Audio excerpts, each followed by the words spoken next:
안녕하세요. 사연을 부탁해입니다. 오늘의 사연을 소개하겠습니다. 퇴근 후 한 카페에서 사촌 언니를 기다리고 있었습니다. 잠시 후 사촌 언니가 빠른 걸음으로 다가와서 제게 물었어요. 많이 기다렸지? 아냐. 오랜만에 휴대폰으로 영화 봤더니 시간 가는 줄 몰랐어. 집에서 기다리고 있지. 왜 굳이 밖에서 보자고 한 거야? 언니가 어리둥절한 표정으로 저를 바라봤습니다. 사실 저는 큰 집에서 얹혀 살고 있었는데요. 아주 오래전에 부모님이 이혼을 한 뒤 연락이 두절됐습니다. 한참 나중에 큰엄마가 말하길 곧 데리러 온다는 말만을 하고는 종적을 감췄다고 했으니까요.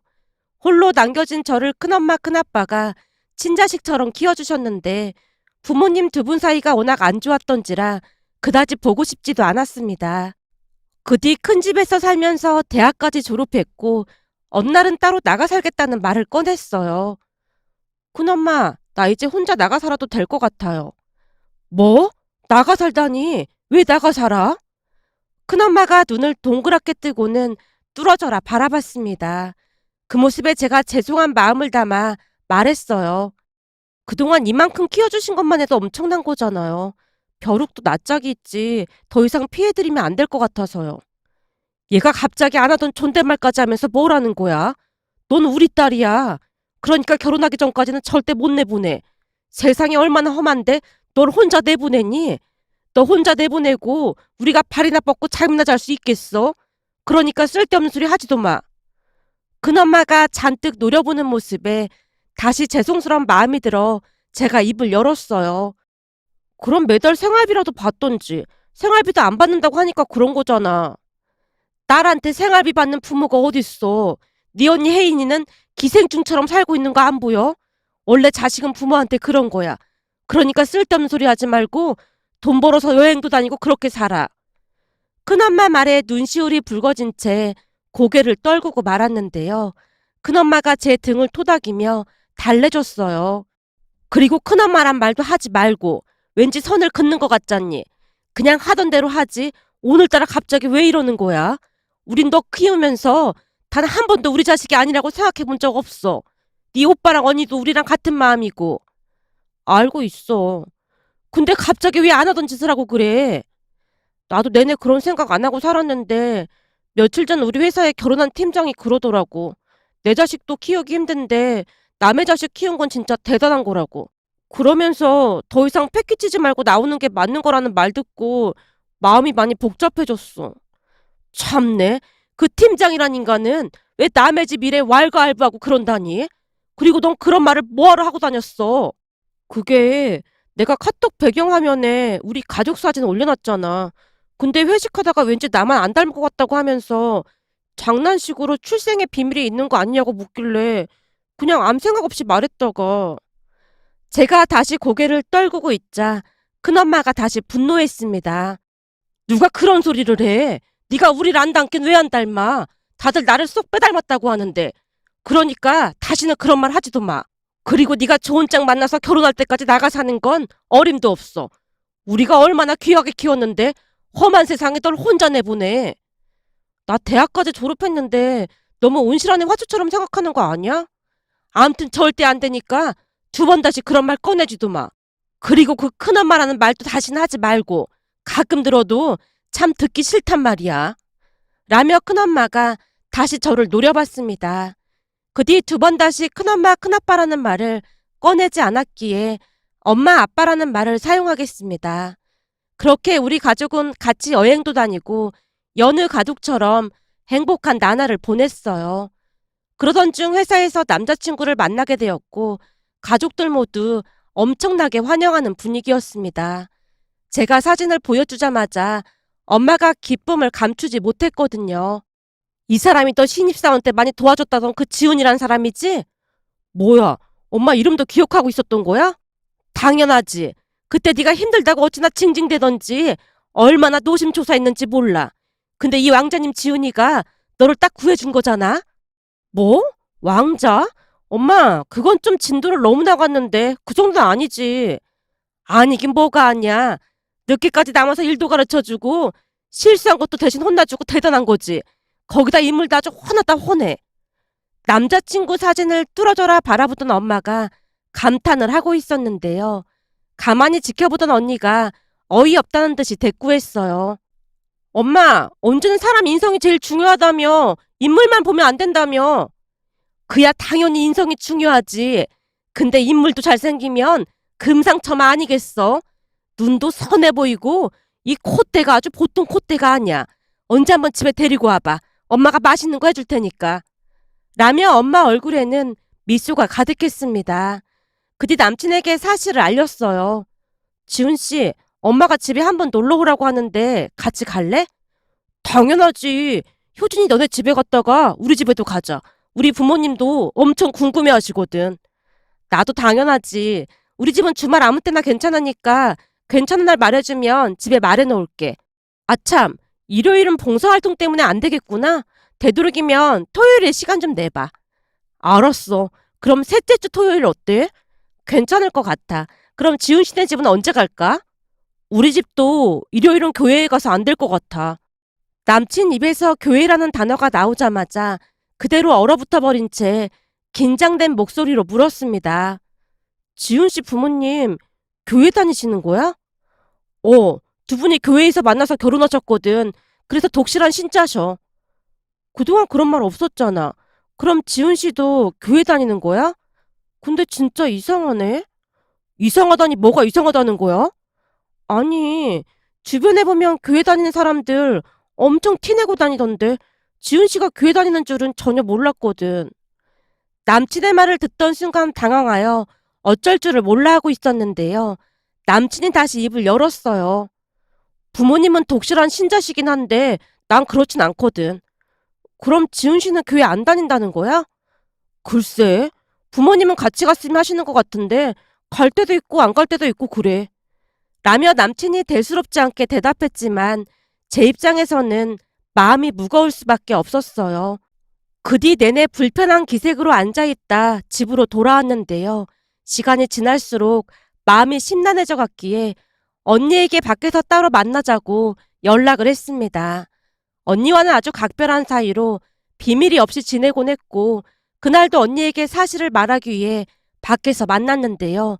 언니가 걱정스레 물었습니다. 무슨 일 있는 거지? 그게 나도 며칠 전에 알게 됐는데 지훈 씨 말이야. 혹시 지훈 씨한테 무슨 문제라도 있는 거야? 순간 언니 눈이 커질 대로 커져 있었기에 말문이 막힌 채 머뭇거리며 선뜻 말을 꺼내지 못하고 있었습니다. 효진아, 무슨 일인데 그래? 답답하니까 얼른 말해봐. 언니가 걱정 가득한 표정으로 재촉하는 모습에 제가 힘겹게 입을 뗐습니다. 언니, 우선 안 놀란다고 약속해. 알았어. 절대 안 놀랄게. 그게 그동안은 티를 안 내서 전혀 몰랐거든? 근데 지훈 씨가 하는 말이 지훈 씨 부모님이 독실한 기독교 신자래. 제 입에서 기독교라는 말이 새어나오자마자 지나간 일이 생각이 나는지 언니가 몹시 당황한 기색을 감추지 못했습니다.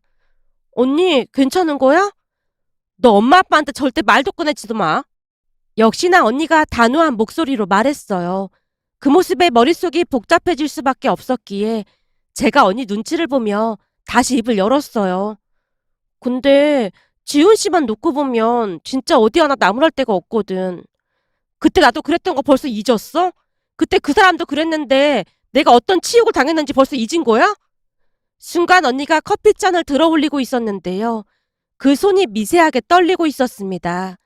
그 모습이 어찌나 안쓰러워 보이던지 제가 언니 옆으로 가서 언니 손을 가만히 잡았어요. 언니, 내가 괜한 얘기를 꺼낸 것 같아. 미안해. 아니야, 괜찮아. 잊은 것 같으면서도 그 교회 얘기만 나오면 나도 모르게 몸이 먼저 반응을 하더라고. 그때 진짜 징글징글했거든. 라며 커피잔을 내려놓던 언니가 긴 한숨을 내쉬었습니다. 사실 언니에게도 결혼까지 약속했던 남자가 있었습니다. 둘은 부러우리만큼 사이가 좋았어요. 그러다 얼마 뒤 결혼 이야기까지 나왔고요. 언니 남자친구가 우리 집에 먼저 인사를 왔고 화기애애한 분위기 속에서 즐거운 시간을 보내다 돌아갔습니다. 언니 남친은 인상도 나빠 보이지 않았고 예의가 몸에 밴 듯한 그런 모습이었습니다. 거기다 성격도 서글서글하여 부모님한테 좋은 인상을 줬어요. 오빠랑 저한테도 물론 예의 바른 모습이었고요. 그랬기에 아무 문제 없이 결혼할 것이라고 예상했지만 언니가 예비 시댁에 인사를 드리고 온 뒤부터 문제가 발생했습니다. 인사를 다녀온 언니가 제 방으로 들어와 고개를 갸우뚱거렸거든요. 정수 씨 부모님 말이야. 기독교 신자라고 하더라고. 밥 먹을 때도 기도하고 매사 기도를 해서 조금 낯설었다고 해야 하나? 좀 어색하고 그랬어. 하긴 교회 다니는 분들 보면 식사 전에 항상 기도하긴 하더라. 근데 그게 큰 문제될 건 없잖아. 그렇긴 한데 이상하게 자꾸 교회 다니라고 강요하는 느낌이 들었어. 진짜? 대놓고 말한 거야? 아니, 그런 건 아닌데 교회 다니냐고 묻길래 무교라고 했더니 금세 안색이 달라지시더라고. 그래? 그럼 언니한테도 막 교회 다니라고 그런 거야? 아니, 그런 건 아닌데 같이 다니면 정말 좋을 것 같다는 말을 몇 번이나 하시더라고. 그래서 뭐라고 했는데? 제가 걱정스레 물었는데요. 언니가 땅이 꺼져라 한숨을 내쉬다가 말을 이어갔습니다. 나는 무교이고 이대로 살아가고 싶다고 했지. 대한민국은 종교의 자유가 있는 나라니까 강요하지 않았으면 좋겠다고도 했고. 그랬더니 화냈어? 화는 안 내는데 표정이 뭐 씹은 듯한 그런 표정이더라고. 정수 오빠가 옆에서 막아주거나 그러지도 않았어? 물론 정수 씨가 옆에서 강요하지 말라고 계속 말은 했지. 근데 고집이 어마어마하신 것 같더라고. 그래도 정수 씨가 계속 막아주니까 더 이상 말은 꺼내지 않더라고. 언니, 그래도 정수 오빠가 착한 사람이니까 잘 막아주지 않을까? 정수 씨가 나와서 어찌나 사과를 하던지 나도 좀 더 지켜볼 참이긴 해. 라며 언니가 싱긋 웃고 있었지만 왠지 모르게 얼굴 한 구석이 어두워 보였다고 해야 할까요? 평소 언니가 워낙 밝은 사람이었기에 그 어두움이 더욱 도드라져 보였습니다. 하지만 언니는 특유의 긍정적인 마인드로 잘 이겨내려 노력하는 듯 했는데요. 어느 날은 집에 들어온 언니 얼굴이 말이 아니었습니다. 언니 얼굴을 보자마자 엄마가 물었어요. 너 울었어? 얼굴이 왜 그래? 나 진짜 안 되겠어. 뭐가 안 돼? 너 울은 거 봤지? 정수 씨한테 헤어지자고 했어. 갑자기 왜 헤어져? 둘이 다툰 거야? 지금 다툰 게 문제가 아니야. 오늘 무슨 일 있었는지 모르지? 무슨 일이 있었는데? 언니 입에서 나온 말에 엄마도 저도 얼어붙어 버린 채 언니만 응시하고 있었는데요. 언니 입에서 충격적인 말이 터져 나왔습니다. 언니 말에 의하면 남친 엄마가 만나자고 연락을 해왔고 회사 근처 한 카페에서 만났다고 하는데요. 그곳에 남친 엄마만 있었던 게 아니었다고 하네요. 그러니까 지인분들까지 같이 데리고 와서 앉아있더랍니다. 그 모습에 언니가 어리둥절하여 어찌할 바를 몰라 잠시 서 있었다는데 남친 엄마가 신용카드를 주며 음료 주문을 하고 오라고 했다네요. 언니가 엉겁결에 카드를 받아서 주문을 하고 음료를 가지고 자리에 앉았다는데요. 자리에 앉자마자 언니 손을 잡고 기도를 하더랍니다. 그 모습에 너무나 소름이 끼쳐서 자리를 박차고 나왔고요. 한참을 설명하던 언니에게 엄마가 물었습니다. 아니 그러니까 기도했다고 박차고 나왔단 말이야? 아니 그런 게 아니라 기도 내용이 너무 기괴하더라고. 뭐라고 했길래 기괴하다고 그래? 악으로부터 구하라고 하질 않나. 사탄이 어쩌고 저쩌고 그러질 않나. 막 그러더라고. 진짜 그랬단 말이야? 그럼 혹시 사이비 종교 그런 거 아니야? 나도 잘은 모르겠어. 암튼 온몸에 소름이 돋아서 그냥 뛰쳐나오자마자 정수 씨한테 전화해서 헤어지자고 했어. 몇 번을 생각해봐도 이건 아닌 것 같더라고. 엄마 말대로 그냥 일반 교회가 아닌 것 같은 느낌이 들었거든. 그렇게 언니는 남자친구와 헤어졌는데요. 전 남친이 울며불며 매달리는 바람에 한동안 온 가족이 힘겨운 시간을 보내야만 했습니다. 나중에는 전 남친 엄마까지 찾아와서 문 밖에서 또다시 기도까지 했거든요. 그런데 언니 말대로 그 모습이 결코 예사롭지 않아 보였기에 가족 모두 큰 충격을 받을 수밖에 없었습니다. 그 뒤 우리는 큰 상처를 받은 뒤 그게 어떤 종교이든 종교가 있는 사람을 만나는 것을 꺼리는 편이었어요. 그런데 그 와중에 제가 만나고 있는 사람에게 종교가 있다고 하자 언니 얼굴이 무서우리만큼 어두워져 있었어요. 잠시 후 언니가 다시 입을 열었습니다. 우선은 집에 가서 부모님이랑 상의해보자. 그냥 쉽게 생각할 문제가 아닌 것 같아. 나도 그 생각을 안 해본 건 아닌데 전에 그런 일도 있고 해서 혹시나 엄마 아빠가 경기라도 할까 봐 걱정돼서 그렇지. 그래도 우리끼리 할 말은 아닌 것 같아. 그리고 무슨 일이 있음 항상 가족끼리 의논하기로 했잖아. 라며 언니가 손을 잡아 끌었고 집에 들어가서 그동안 있었던 일을 털어놨습니다. 묵묵히 이야기를 듣고 있던 엄마가 먼저 말했어요. 근데 종교인이라고 해서 무조건 나쁜 건 아니니까 잘 알아봐야 할 것 같긴 해. 우리 아파트 1층 사시는 분도 권사님인가 그런데 얼마나 예의 바르고 좋으시니? 경비 아저씨들이랑 계단 청소하시는 분들한테도 항상 먼저 인사해 주시고 간식도 많이 주시고 그런다고 칭찬이 자자하시잖아. 그러니까 우선은 만나보고 그 집에 가서 인사도 드려보고 결정하자. 엄마, 생각보다 너무 담담한 거 아니야? 담담하지 못할 게 뭐가 있어. 엄마 나이쯤 되면 그냥 느낌이라는 게 있는데 관상만 봤을 때는 나빠 보이지가 않아서 그래. 여보, 당신도 괜찮다고 했잖아. 엄마가 아빠를 바라봤고 아빠가 굳은 표정으로 고개를 끄덕였습니다. 결국 만나보고 결정하자는 부모님 말에 얼마 뒤 남자친구를 집에 초대했는데요. 남친이 돌아가자마자 엄마가 입을 뗐습니다. 역시 예상했던 대로 아주 괜찮은 사람 같구나. 무엇보다도 우리 효진이를 계속 챙기는 게 아주 마음에 들어. 날 챙겼었나? 난 잘 모르겠는데. 아까도 네가 젓가락 떨어뜨려서 주우려고 허리 숙였잖아. 근데 혹시나 네가 모서리에 부딪히기라도 할까봐 모서리를 손으로 잡고 있더라니까. 그런 모습들 하나하나가 널 많이 사랑한다는 증거잖아. 거기다 그런 건 원래부터가 배려가 몸에 밴 사람이나 가능한 거야. 우선 사람만 놓고 봤을 때는 어디 하나 흠잡을 데가 없어. 엄마 말에 가족들 모두 동의한다는 듯이 크게 고개를 끄덕였고 얼마 뒤 남친 집에 인사를 갔는데요. 그날 남친 부모님의 행동에 큰 충격을 받았습니다. 우선 남친 부모님도 친절하고 무척 예의 바른 모습이었습니다. 손님에 대한 예의가 각별했으니까요. 그렇게 남친 가족들과 식사를 하고 난 뒤 차를 마시던 중 예비 시아버지가 물었습니다. 혹시 종교는 있나? 역시나 올 것이 왔다는 생각이 들어 저도 모르게 방어태세를 갖추며 대답했습니다. 아니요, 따로 믿는 종교는 없습니다. 그리고 일요일마다 봉사활동을 하고 있는데 결혼하고도 계속 할 예정입니다. 하면서 많은 보람을 느끼고 있거든요. 그래서 교회를 다니거나 할 생각은 없습니다. 순간 제 말투가 너무 단호했던 게 아닌가 싶은 생각이 들어 저도 모르게 눈치를 보고 있었는데요. 예비 시아버지가 다시 물었습니다. 봉사활동? 무슨 봉사활동을 하는지 물어봐도 될까? 아, 그게 보육원에서 수학을 가르치고 있습니다. 아, 그래? 각박한 세상에 참 좋은 일을 하네. 네, 제가 제일 잘할 수 있는 거라 하고 있긴 한데 성적 올라가는 거 보면 기분도 좋고 무엇보다도 보람을 느낄 수 있어서 정말 좋습니다. 그래서 앞으로도 꾸준히 할 생각이고요. 이미 들으셨겠지만 저는 큰엄마, 큰아빠가 키워주셨는데 정말 많은 사랑을 받고 자랐거든요. 그래서 모두가 사랑받고 행복하게 잘 자랐으면 하는 마음으로 정말 열심히 하고 있습니다. 그러다 보니까 앞으로도 교회를 다니거나 하진 못할 것 같습니다. 그 순간 저도 모르게 말이 술술 나왔는데요.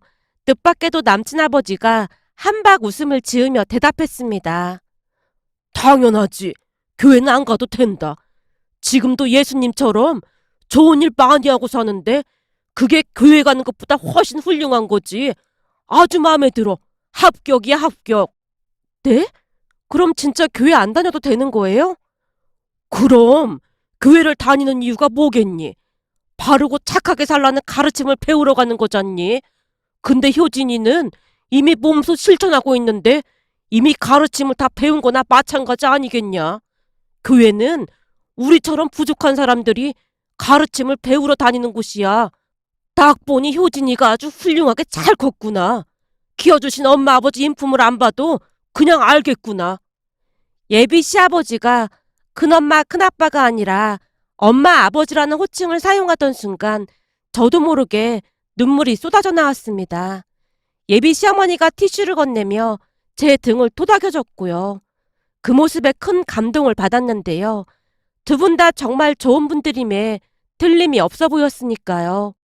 그날 집에 돌아가서 있었던 이야기를 이야기하자 가족들도 큰 감동을 받은 모습이었습니다. 그리고 우리는 축복 속에 결혼식을 올렸습니다. 결혼을 하고 난 뒤에도 절대 강요를 하지 않았어요. 혹여나 교회를 다니는 지인분들이 며느리도 교회를 나오면 좋겠다는 말을 할 때마다 시어머님이 웃으며 대답했습니다. 우리 며느리가 매주 일요일마다 봉사활동을 하고 있습니다. 그러기가 어디 쉽나요? 이미 날 때부터 그런 성품인데 굳이 교회를 가는 것보다 어려운 친구들을 도와주는 게 훨씬 낫지 않겠습니까? 라며 아는 분들에게 제 자랑을 하고 다니셨습니다.